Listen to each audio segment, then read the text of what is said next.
Le tabernacle était à Gabaon, ainsi que l'autel qu'avait fait Betsalel.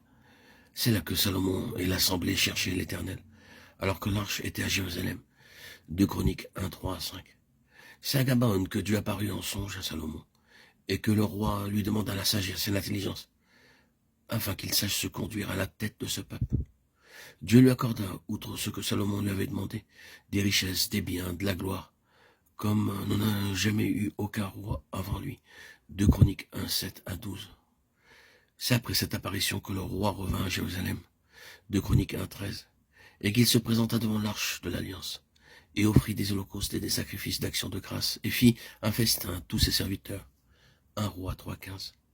Salomon se présenta devant l'arche à son retour de Gabaon, consécutivement à la révélation qu'il avait eue de Dieu concernant le fait que le tabernacle sans l'arche perdait entièrement de sa signification, puisque Dieu n'y était pas.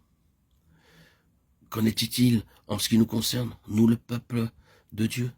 Nous pouvons être très nombreux, avoir de nombreux services et beaucoup d'activités.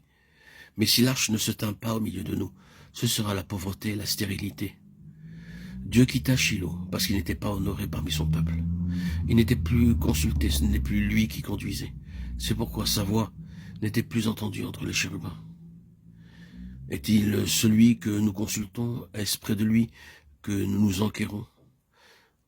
Avons-nous vu, comme Salomon, que la maison sans le Seigneur est une contradiction à la pensée de Dieu? Car cette maison est pour lui, et c'est lui qui l'a bâtie. 1 Chroniques 29, 1. Je bâtirai mon église, Matthieu 16, 18. David avait la révélation de l'ordre divin dans la maison de Dieu aussi. Sa préoccupation première fut de ramener l'arche à Jérusalem et d'établir devant Dieu un service continuel de louange et d'action de grâce. 1 Chroniques, chapitre 16. La situation du peuple de Dieu en ces jours est à bien des égards celle de Shilo. Combien nombreuses sont nos assemblées locales, mais où est l'arche?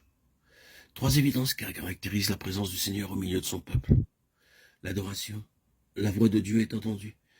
Il est celui qui conduit et gouverne, c'est lui qui est consulté et qui donne ses directives. Lorsque le temple fut achevé après avoir été exécuté conformément au plan révélé par Dieu à David, Salomon rassembla à Jérusalem les anciens d'Israël et tous les chefs des tribus, les chefs de famille des enfants d'Israël, pour transporter de la cité de David, qui est Sion, l'arche de l'Alliance. 2 Chroniques 5, 2. Les sacrificateurs portèrent l'arche de l'Alliance de l'Éternel à sa place dans le sanctuaire de la maison, dans le lieu très saint, sous les ailes des chérubins. 2 Chroniques 5, 7. Bien que le temple eût été construit selon le plan révélé, la gloire ne vint que lorsque l'arche fut mise à la place assignée par Dieu. Salomon établit le sanctuaire intérieurement au milieu de la maison pour y placer l'arche de l'Alliance de l'Éternel. 1 Roi 6, 19. La déclaration que fit Pierre le jour de la Pentecôte n'était autre que celle de Dieu concernant son Fils. Que toute la maison d'Israël sache donc avec certitude que Dieu a fait Seigneur et Christ ce Jésus que vous avez crucifié. Acte 2, 36. Et ailleurs, élevé par la droite de Dieu. Acte 2, 31. Cette élévation du Fils de Dieu sur le trône doit avoir sa contrepartie en nous. La place donnée par le Père doit devenir une réalité en nous.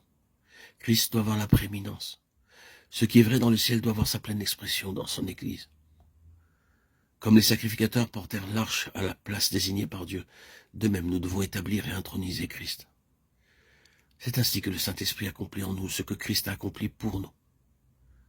La gloire de Dieu ne se manifestera que si nous l'invitons à prendre possession de sa demeure pour y régner, gouverner et conduire, si délibérément nous lui ouvrons notre être tout entier et l'établissons comme notre roi et notre Seigneur, que nous nous prosternons et nous subordonnons à lui, afin qu'il fasse de nous ses instruments pour accomplir sa volonté.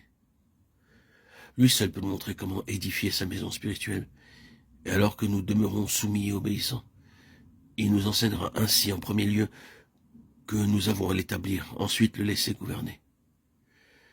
Il s'ensuivra l'unité spirituelle, l'adoration et la gloire remplissant la maison de Dieu. 2 Chroniques 5, 13, 14. Lève-toi, Éternel, viens à ton lieu de repos, toi et l'arche de ta majesté. Psaume 132, 8. Que ce fardeau soit sur nos cœurs.